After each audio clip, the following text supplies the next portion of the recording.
In this video, stop messing with my thermostat.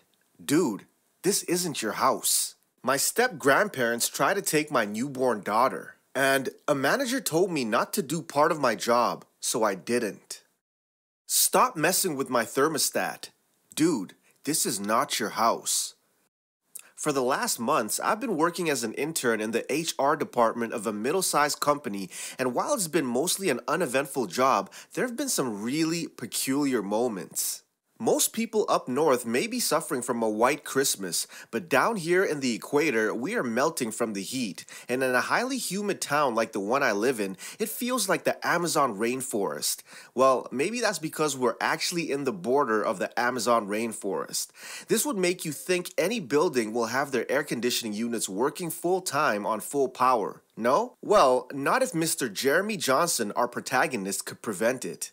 Every day, Jeremy was the first to get in the building, enter the office he shared with other 5 guys, and set the thermostat to a not-so-refreshing 25 degrees, which is 77 Fahrenheit. The device was in his workplace, so he basically had full control over it. When any of his coworkers complained about it still being really hot, he would set it to 20 degrees Celsius, which is 68 degrees Fahrenheit, for about 10 minutes and then return it to his loved 25 degrees. If they changed it themselves, he would set it back once they returned to their desks. As childish as this may sound, this game lasted for about a month till an HR representative, your sweet narrator here, had to intervene because this was getting out of hand. Formal complaints were done and the screaming matches were getting worse and worse, with people in other departments commenting on the issue. So, normal first step. I interview the 5 guys and they describe the problem I just told you about. Cue to the funny part. My interview with Jeremy. I'll try to recreate it the best I can, although I may be a little biased. Me. Hey, Mr. Jeremy. I'm Latina Cinderella from HR. How are you? Jay. Fine. Me. So let's cut to the chase about the thermostat. Jay, what about it? Me. I described to him the complaints against him. Having said this, we need to find a solution. Jay, a solution for what? The only problem here is that these little kids can't handle a little bit of heat. A detail I forgot to include is that while Jeremy is in his early 40s, his coworkers are between 24 and 30. Me. Yeah, but that's the reason we have the air conditioning, sir, so that workers can be as comfortable as they can. Jay, it's expensive. Me, our energy budget is able to cover for it. That's nothing you should worry about. In case we needed to make cuts, we'll tell you. Jay, well, I can't handle the cold. It triggers my allergies. Me, maybe we can arrange a place change so that you are not too close to the air vent and, I don't know, maybe we can bring in a thin sweater so that you don't get too cold? Jay, I don't like sweaters. I'm fine with the way I have the thermostat. Why should I change it? Me, because you're not alone in your office, Mr. Jeremy. We can't let this fight affect your work environment. Jay, I really don't get all this drama. I keep the same temperature at home and none of my kids complain or are allowed to change it. It should be the same here. I think at this point my face just made the most what the fuck expression imaginable because I couldn't believe the argument he had just said. Me, sorry? Mister, this is not your house. This is your workplace, and those are not your children, but your adult co-workers. Jay, then they should act like it. Me, okay, that's all I needed to hear. We'll let you know what measures would be taken. Have a good afternoon. So, after that weird conversation, I talked to my supervisor, and in the end, it was decided that Mr. Jeremy had 2 options. 1, change places in the office and leave the thermostat in the hands of the other guys, meaning he needed to deal with the cold. 2, moving to our backup office, basically an adapted supply closet normally used for extra numerary personnel we sometimes hired, also used occasionally as a file warehouse and whose only ventilation was a small fan, no windows. Surprisingly enough, Mr. Jeremy chose the first option, and while he's constantly nagging about his cold feet, at least they're not fighting to the death anymore. My step-grandparents try to take my newborn daughter. This is a story I've kept to myself and close family. This happened over 19 years ago, and I still can't believe they thought it was okay. At the time of this incident, my husband and I had been married for just over 2 years. I was 25 at the time. I never had a good relationship with my step-grandparents because I was not their blood relation, so they didn't really think of me as a real person. My mother had divorced my father and then married his best friend and had a child with him. I was 11 when my youngest sister was born. So you understand that these people have known me for 15 years at this time. I didn't have anything to do with my step-grandparents since I turned 18. Not a malicious thing, I just worked a lot and went to school. When I was 22, my husband and I got married. We kind of eloped. I had planned a big wedding, but everything fell through at the last minute, so we got married on the date I picked and had a honeymoon at the same time. Only my husband's family could afford to go with us. Fast forward a few years and I gave birth to my first child, a beautiful blonde-haired, blue-eyed little girl. My daughter was probably about a week, maybe 2 weeks old at the time. I got a call from my step-grandparents asking me about my new baby. So I thought it was just a jovial call to ask me how things were going and to see how the baby was. Their first great-grandbaby girl if they had accepted me as a grandchild, but I digress. They then started to ask me what she looked like. So I told them. They thought that was wonderful. They then asked me what her name was. She had a gender-neutral name, but of course they didn't like that and kept insisting that it needed to be changed. I told them that was the name I gave her because I liked it. They then started to talk about how I was going to send my daughter on a plane to visit them. I was a bit taken aback to say the least. I kindly informed them, no, I'm not going to put a newborn on a plane to go visit grandparents. They told me that they will have someone to come pick her up at the airport and all I had to do was sign the papers. I asked, what papers are you talking about? They told me they needed custody papers because they needed to take her to the doctor when she arrived. I informed them that she'd been seen by doctors already and has all her vaccines already. Now, I haven't spoken to them in more than 4 years and they're asking me to go to the airport and sign custody papers and put my daughter on a plane with a stranger.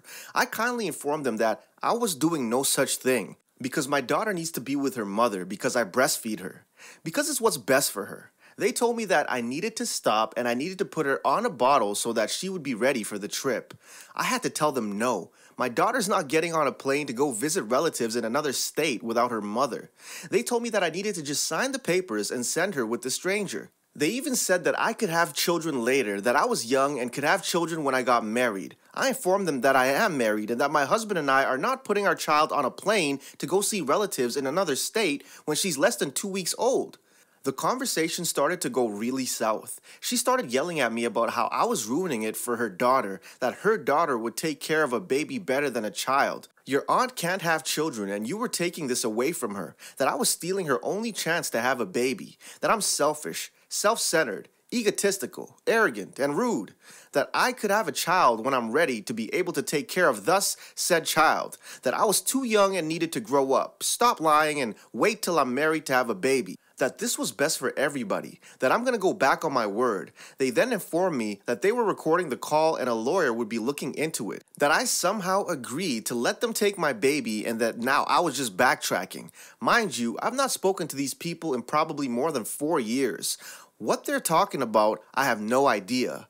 My step-grandmother then informed me that I was disgusting for breastfeeding my child and that I needed to just give her a bottle like a normal person, that I needed to just bring the baby to the airport and sign the custody papers, that I was denying my baby doctor's visits because I was supposedly so poor and couldn't afford it. My husband has insurance through his work. Where they got this information, I have no idea. She then decided that it was okay that I could pump and just send her my milk and they would pay me for it since I needed money because I was so poor. If that were the reason why I wouldn't send my baby, they would at least pay me for that. However, somehow I owed them my baby because 1, the baby is a blonde-haired, blue-eyed girl. 2, it's just what your aunt wanted her entire life. 3, you're a child and you can't raise a child. 4, somehow I told them I would give them my baby. No way in hell. And now I'm lying so I can have money. What the fuck? I ended up telling them exactly how I feel about them. I told them I was not going to put my baby that I had with my husband on a plane to visit step-grandparents and a step-aunt that I never really considered as family. The fact that my step-aunt straight up hates me and has made it very well known that she does. When I was a child, my step-aunt told me to my face that I was worthless, that I was nothing, that my father divorced my mother because he couldn't stand me. I actually know for a fact that my mother divorced my father. I witnessed the abuse that my mother took from my father. She divorced him because of this. I also told my step-grandparents that I was never gonna let her see my daughter because my step-aunt was so cruel to me when all I ever wanted was to be friends with her. All I ever wanted was grandparents that loved and cared about me, but they all made that very obvious they never would. And I refused to subject my family to any more of this abuse. They started calling me all kinds of names, saying how they were gonna sue me and that they were gonna get custody of my child whether I liked it or not, that I was somehow an unfit single mother living in a godly lifestyle. I had informed her just because she did not see me with her own eyes getting married doesn't mean that I'm not married, that things happen every day without your eyes being upon them, that she was delusional for thinking that she could just take my baby without me having any say-so. I told them to never call me again. This whole event was so emotional to me that for many years I worried that someone would come and try to take my daughter from me. I became very protective of her. I would never let anyone babysit her. I now know that these are just crazy people trying to get what they wanted. But how in the world do they think they're gonna take that from me is beyond me. By the way, don't worry, I don't have any contact with these crazy people. No lawyer or anything ever came out of all those threats. A manager told me not to do part of my job, so I didn't. This was a few years ago when I worked in a 4-star hotel chain that would be very well known and was part of a larger company that had hotels of varying status. I was about 24. There were a few of us who worked primarily in room service, and the breakfast shift was always a solo shift. One morning I started, and as was customary, I started doing my prep, folding napkins, setting up 5 to 6 trays with pastries, etc. per the pre-ordered breakfast card, so I would only need to grab the correct tea/coffee and hot food later, as well as a few extra all-purpose trays for the people who call for room service last minute. I had just gotten finished with this when the duty manager, I can't really remember his full name, but maybe his nickname was Prem, burst into the kitchen with a dirty plate in his hand and sees me in my area while putting it in the pile of dishes for the kitchen porter. He yells across the kitchen, "What are you doing? It's so crazy out there that I have to help clear tables and you're back here? Get out and help!" I replied that I had not gone up and walked the halls to collect the trays left out overnight yet, and he yelled some more and repeated that if he, a manager, is clearing tables, I better help regardless of if my job is actually in a different area. For the record, Prem was a menace. I witnessed him yell in college girls' faces until they cried several times. He would also routinely pick on anyone that was minimum wage floor staff. So I walked into the restaurant and the supervisor, Jen, is at the door and sees me walk in. She covers for room service and has worked it in the past, so she knows I should be collecting trays now so that the place doesn't look like a war zone upstairs. She asks if I've done this and I say no. Prem sent me in to help because it's so busy. She says it's not very busy at all. They don't need me and I should go upstairs and collect the dirty trays. I walk back into the kitchen and Prem is still standing there. "What are you doing? I told you to go in and help." I went in and Jen said they don't need me and told me to collect the trays. He then accuses me of going to her and asking, can I go collect trays to get out of helping? So I tell him he can go and ask her if she called me or if I approached her. This satisfies him that I'm at least not lying, but he's still not happy. He says, "I'm the duty manager. Jen is a supervisor. I'm higher up, so you do what I tell you. Go in there and help clear tables. I don't want to see you going up to collect trays." I go back into the restaurant and Jen looks at me confused. I tell her that Prem insists that I help and won't let me go upstairs and says he outranks her, so she says I should join the guys at Station 1 and help their area.